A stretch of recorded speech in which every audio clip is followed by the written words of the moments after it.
friend Stan Goff had produced a documentary which I saw a couple of years ago, and that kind of inspired me to want to have a documentary about my life too.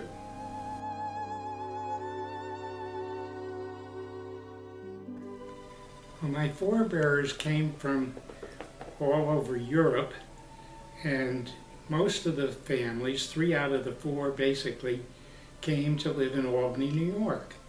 I really don't know why that happened, but at that particular time when they came to the United States, Albany was, number 1, the 10th largest community in the United States, and number 2, it was the 2nd capital of all the capitals of the states in the country. Also, Albany was a very big trading center, primarily because of the river traffic from the Hudson River, which eventually could go all the way to the Great Lakes. With the construction of the Erie Canal, Hudson River basically was connected to the Great Lakes and permitted trade to go all the way to the Midwest in the 1850s. At that particular time, the Hirschbergers and the Ilches had come to Albany.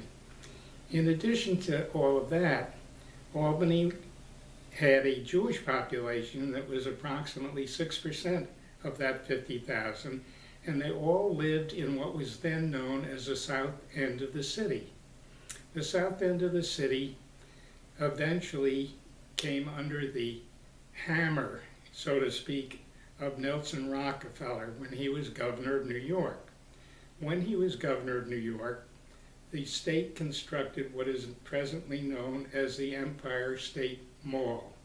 That mall is constructed on the site where many of the Jewish families lived in the so-called south end of Albany.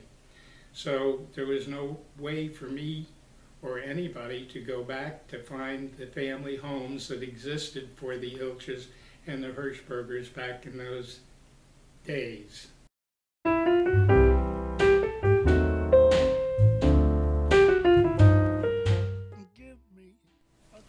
The first part of my family to come to Albany were the Hirschbergers. They came to Albany in 1848. Bertha and Nathan were the grandparents of my mother, Sophie, and they're buried in the cemetery here in Albany. Give me a kiss before you leave me. The roots of my Ilch family ancestors is from Germany, in a little town called Fruchtenwagen, which is on the Romantic Trail. In 1933, a letter was received as a result of one of my cousins requesting it from the mayor of this town, who kept adequate records of all of the Jewish families that were there. And it indicates that the gravestone of great-great-great-grandparents of mine are buried in that town. Some of them born as early as 1757, Abraham Julia Ilch. And their grave sites I've never seen, but they exist according to this letter that was received before Hitler came into power in Germany. The 3 brothers of the Ilch family that emigrated from Germany are all buried in the Albany Cemetery, along with many of their descendants and my relatives. Don't go slow, it's only green lights and all right. Well, this was the Ilch family residence, and it included a smile.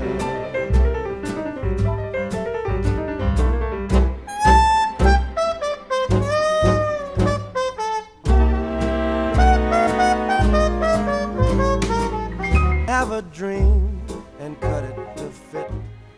Sam and Esther Perlmutter originally lived in a town which is now part of Hungary, and it was a town where Sam, who had been in the Hungarian army, retired, and he and Esther built a general store and a house in a small community.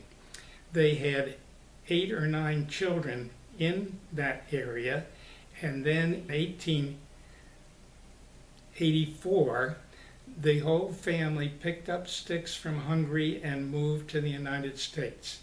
They located in New York City, and Sam had accumulated enough wealth at that time so that he could be a stay-at-home dad with all of his children.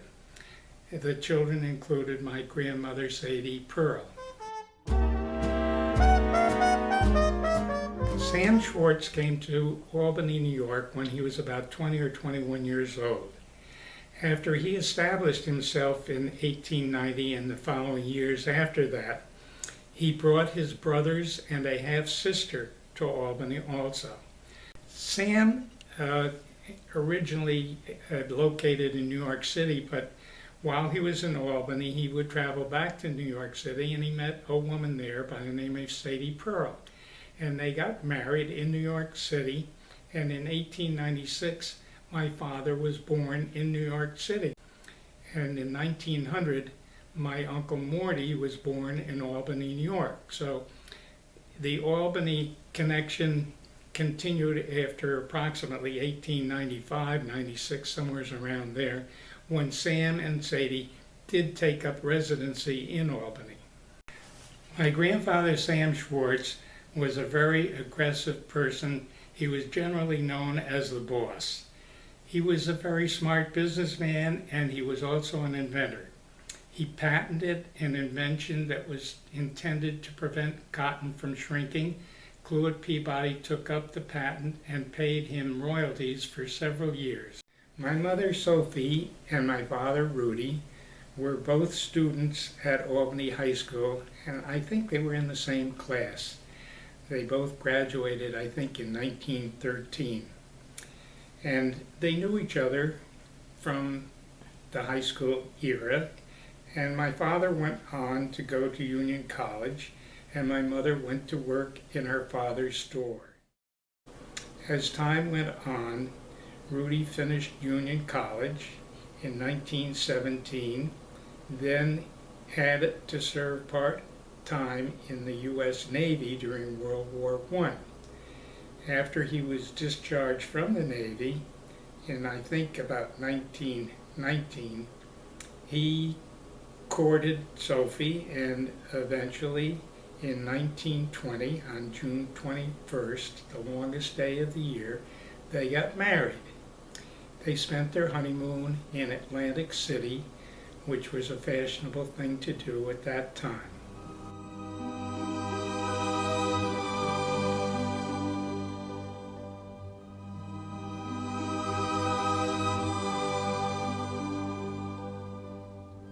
And now the purple dusk of twilight time steals across the meadows of my heart.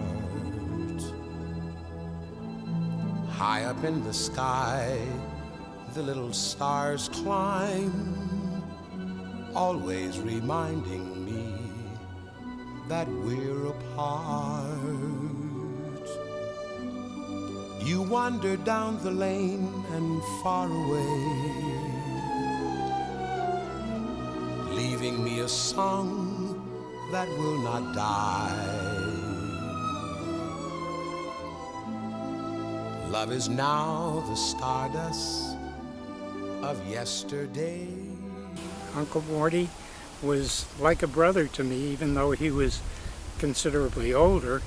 We both loved golf. He loved music. He played the piano beautifully, and he lived a very raucous life for a young man, and then finally got married. He says, well, you remember my Uncle Morty who passed away, and in his will or his dying wish was that his remains be sprinkled over. He was cremated, and his remains be sprinkled over the golf course at a sanctuary. And we went out and hit the ball. Bill hit the ball, sprinkled Uncle Morty. Is that right?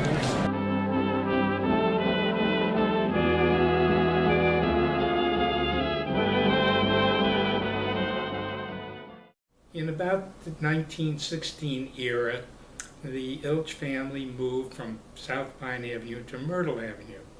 They had constructed a large house there, and that house now is divided into 4 individual apartments. The house at the time they lived there contained my grandmother and grandfather, their son Maurice Ilch, their daughter Sophie Ilch, my mother, and when she got married, Rudy Schwartz, and when I was born, me.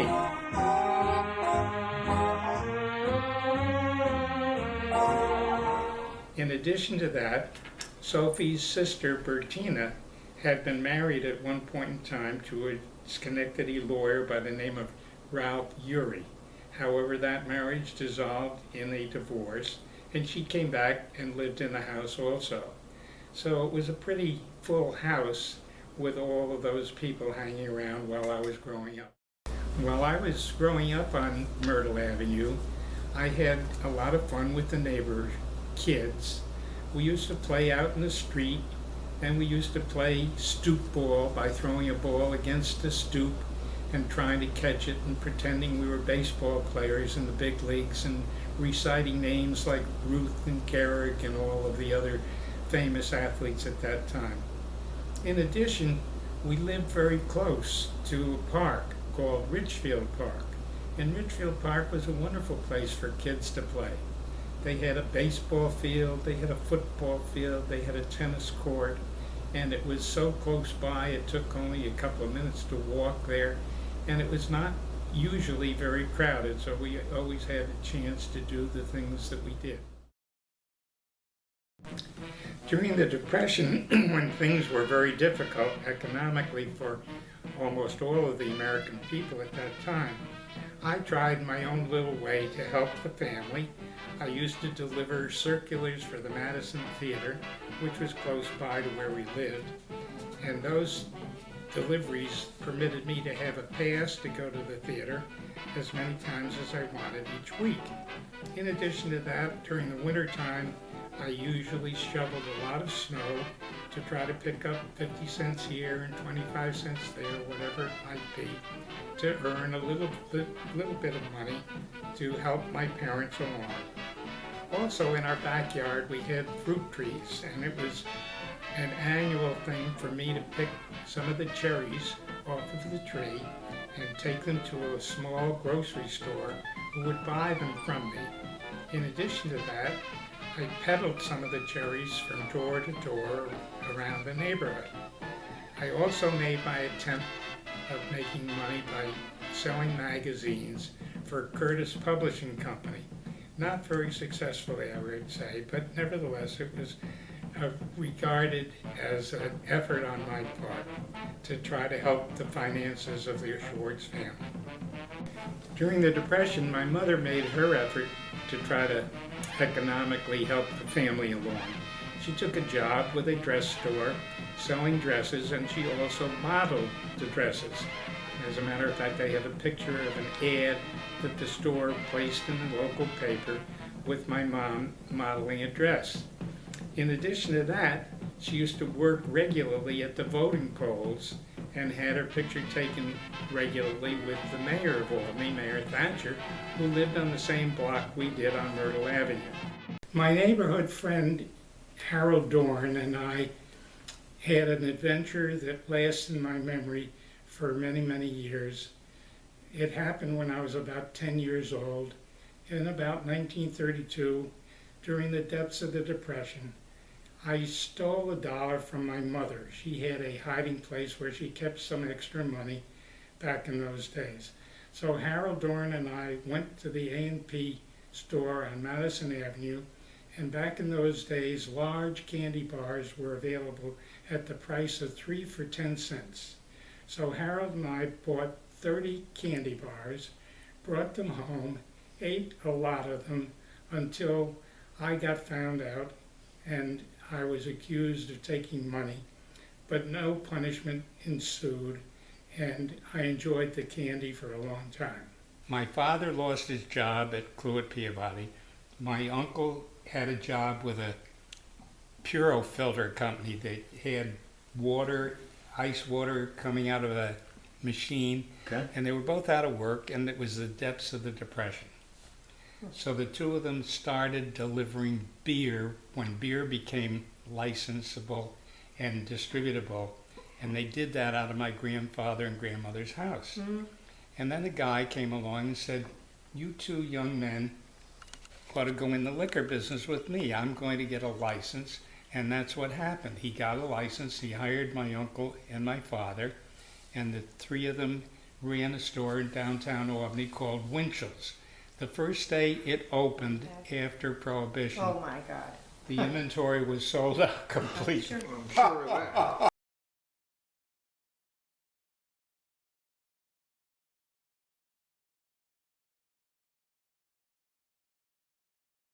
My childhood education was all taken care of by the Albany Academy, a school that was established 200 years ago.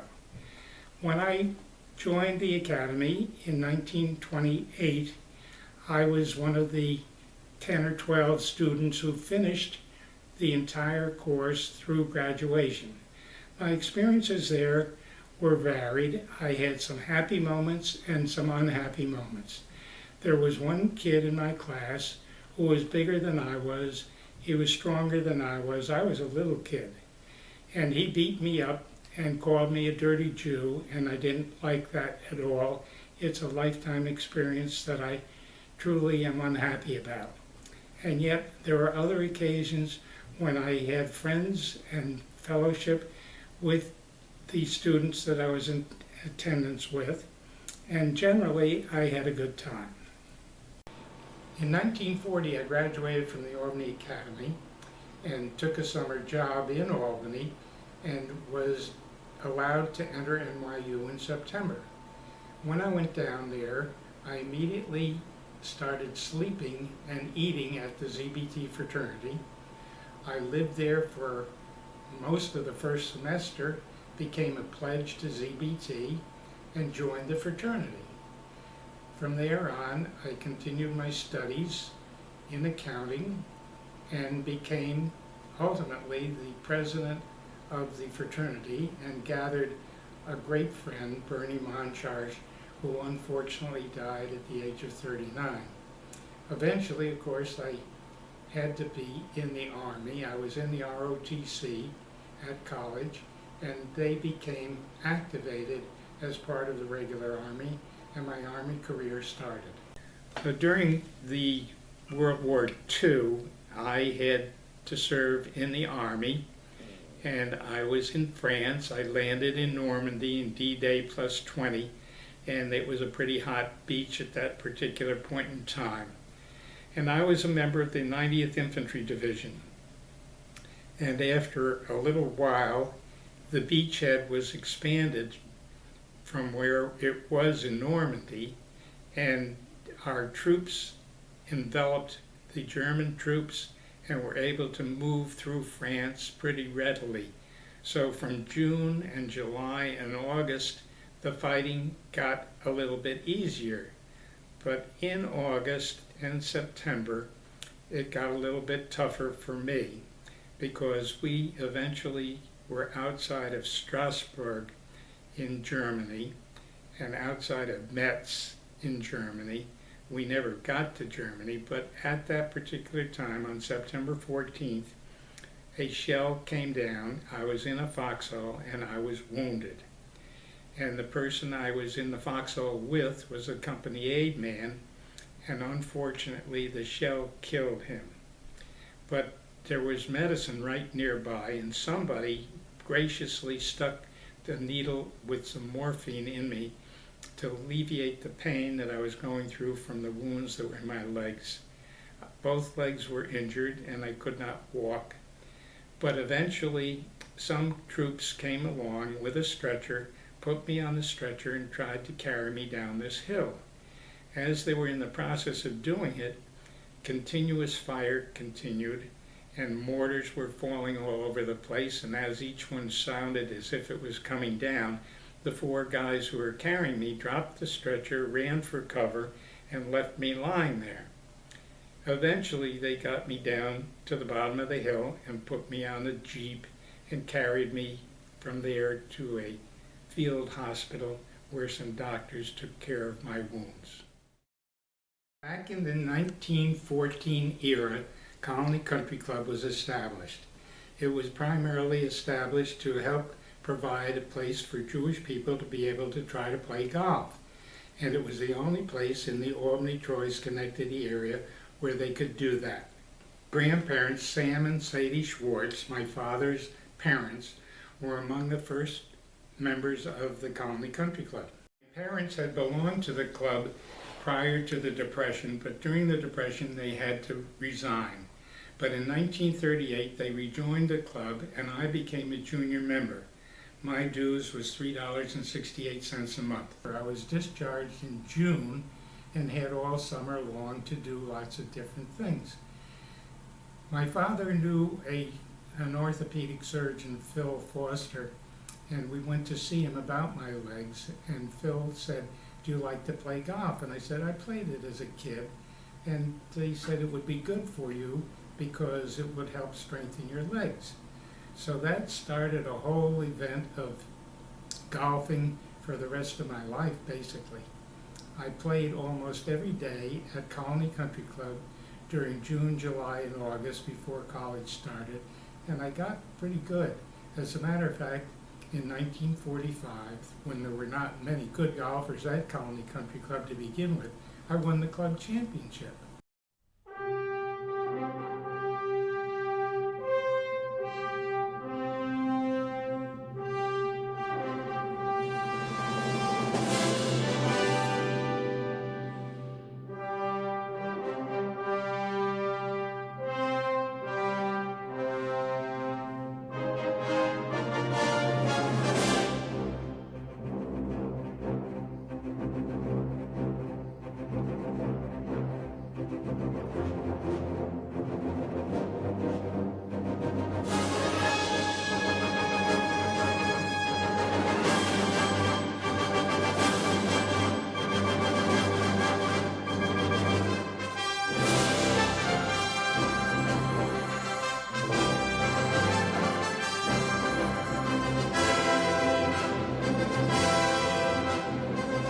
That's the third green, and I got my first hole-in-one on that hole about 50 years ago.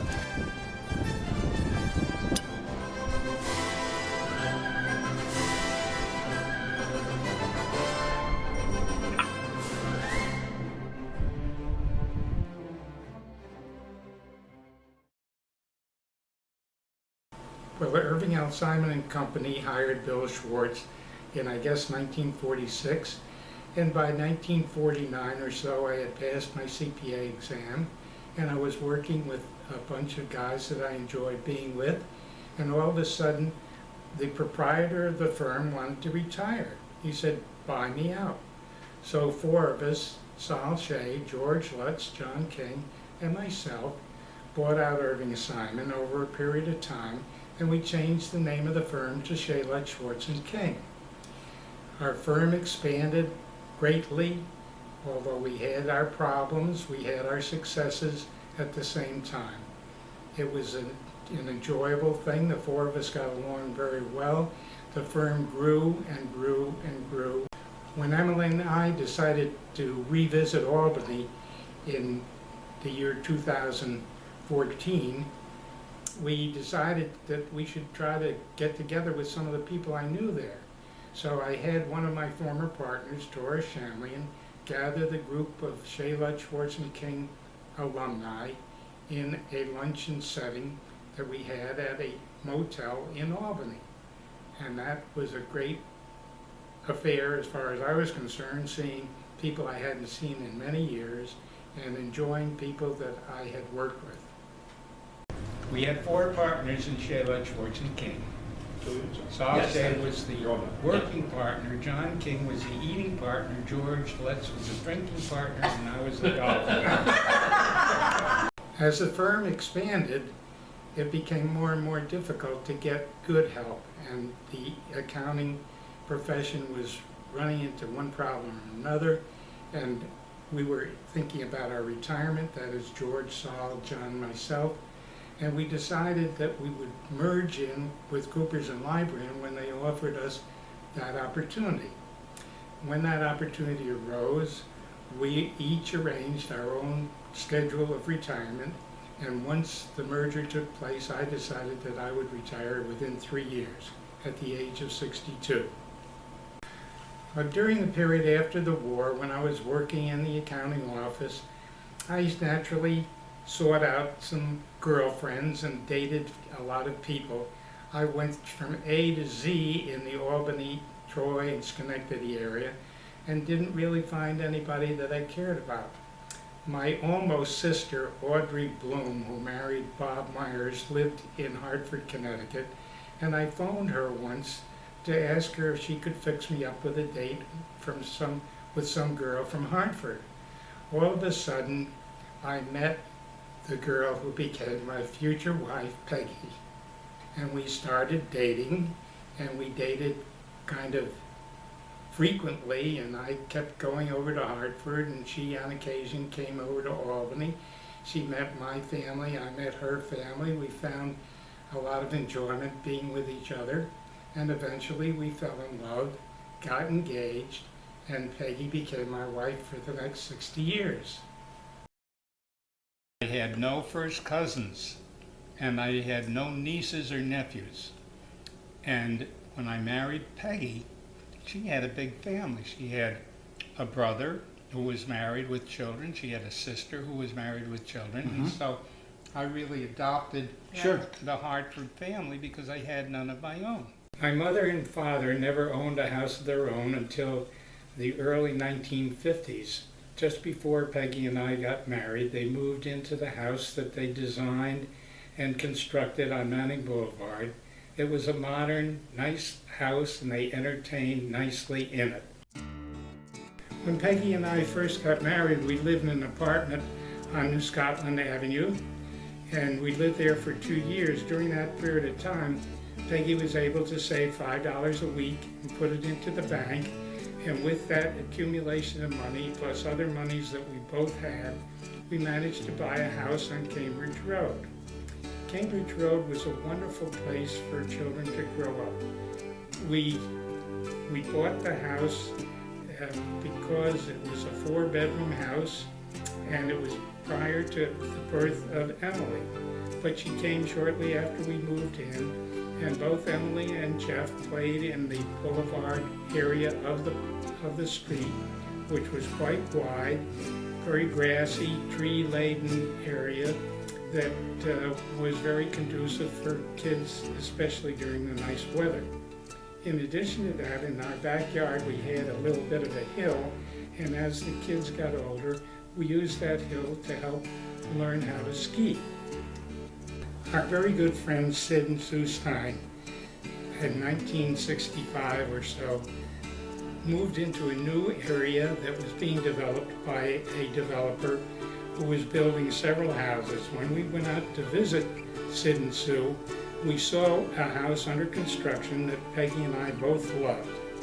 It was a wonderful house as far as we were concerned. We looked at it, eventually we bought the house, made a few changes in the general construction, and then we moved into it in 1966.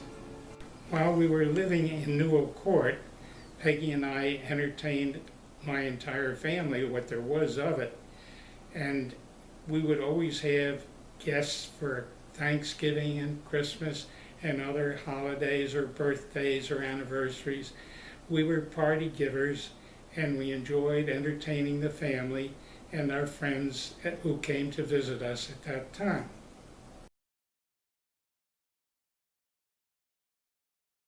And the first one I can remember was in 1960, which was Rudy and Soph's, my parents' 40th anniversary party. And we gave them a surprise 40th anniversary party, which was a wonderful success.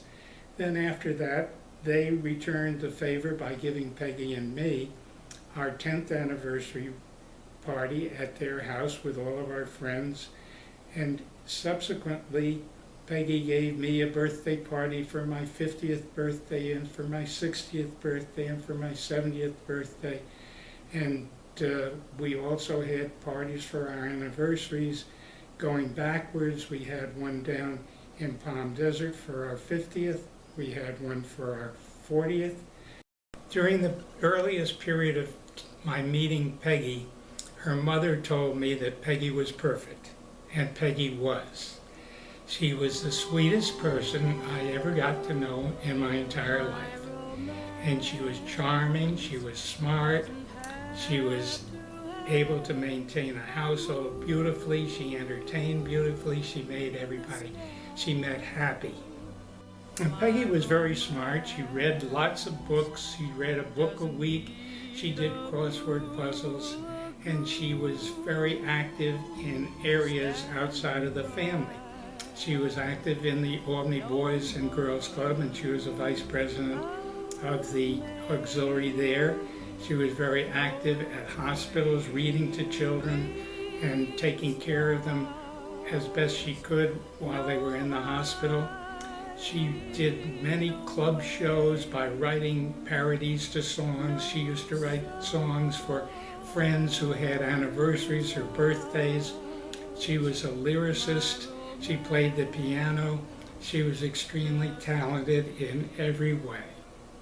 In 1980, there was an independent candidate by the name of John Anderson, who was a third-party candidate running against Governor Reagan and at that time President Carter.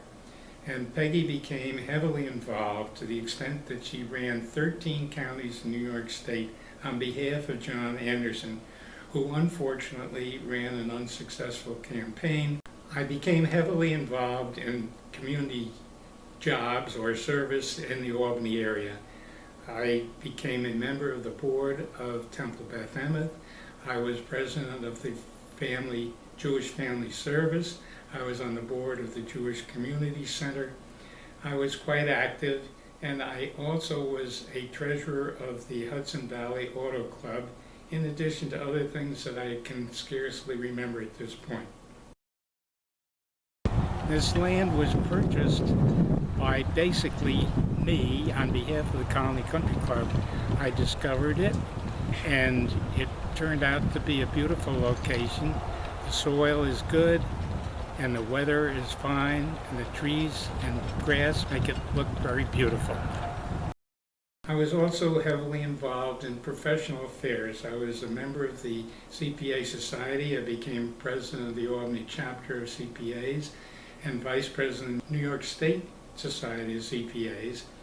And I wrote some articles for professional magazines, including the Journal of Accountancy and the New York State publication.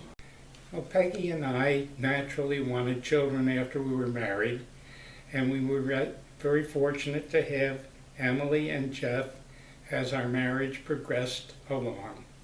Emily was born in 1954 and Jeff in 1957, and Peggy and I loved them greatly as any parent would love their child, and we enjoyed being with them in both their school activities and their growing up and their outside activities, which included various things.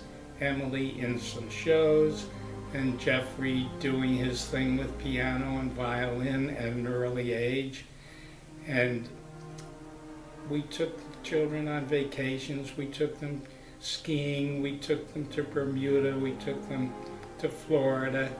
On one occasion we took them to Baltimore, and they never delivered our clothes, and that created a trauma for everybody. But we thoroughly enjoyed the children and loved bringing them up.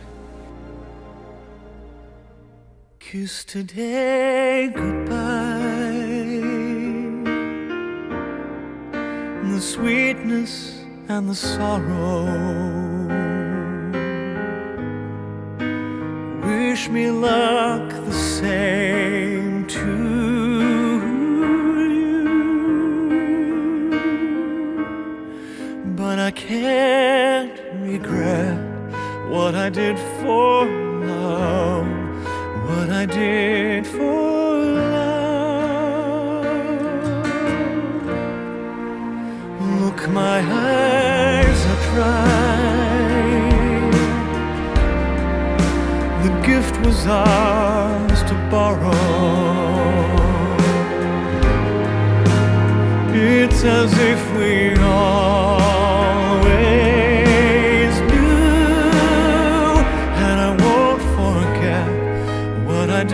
for love, what I did for love. Peggy and I were blessed having 2 grandchildren actively being brought up while we were aging ourselves, and during that period of time those 2 grandchildren became adults. At the same time that they became adults, we got 2 more grandchildren who entertained us as we aged gracefully into our older years.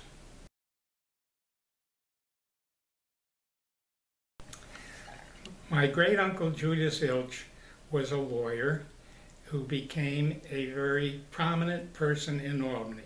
He became a judge in Albany. He was elected to a municipal court and served a couple of terms as the justice in Albany.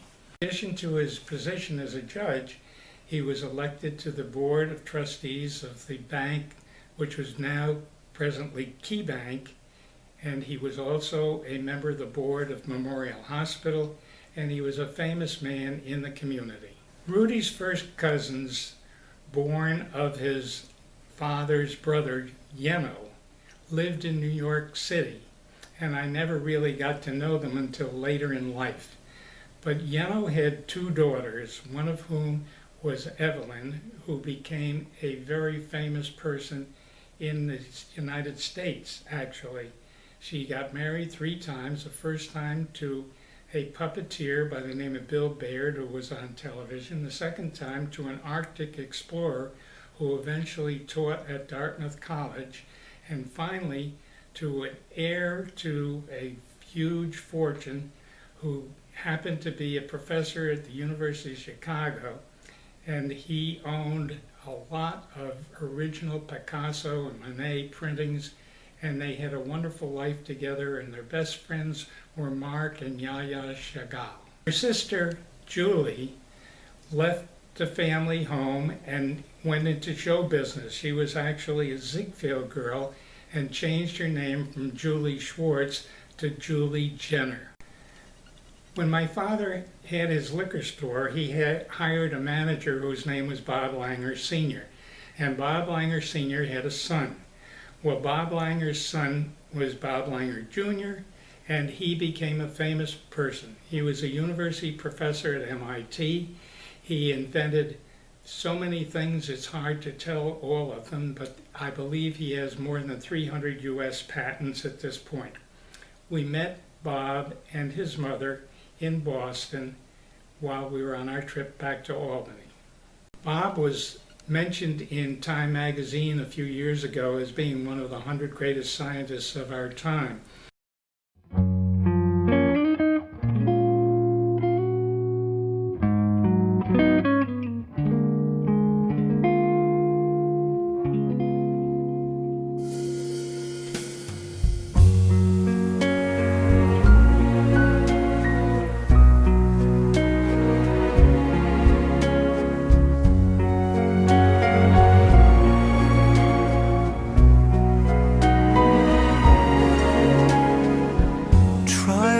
To remember the kind of September when life was slow and oh so mellow.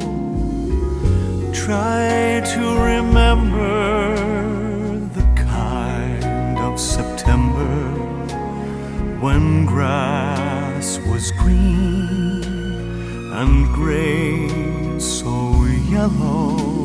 Try to remember the kind of September when you were a young and callow fellow. Try to remember, and if you remember, then follow.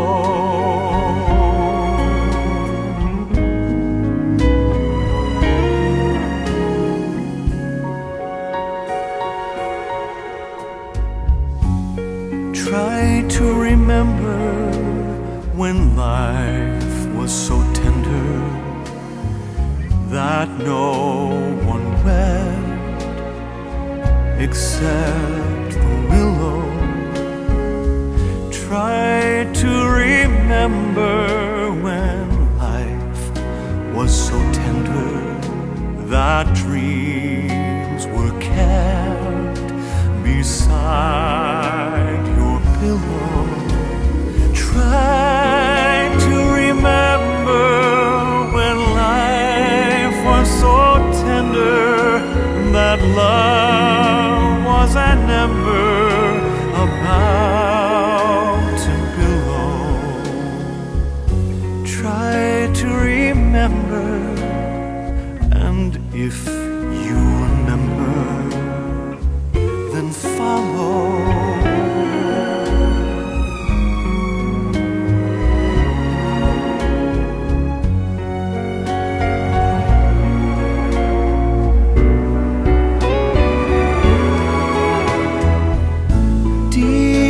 December, it's nice to remember, although you know the snow will follow. Deep in December, it's nice to remember without a hurt. The heart is hollow. Deep in December, it's nice to remember the fire of September. This is the first venture that Emily and I have undertaken to film part of my life's history, and of course the life of my wife and my children and members of my family. Deep in December, our hearts should remember, then follow.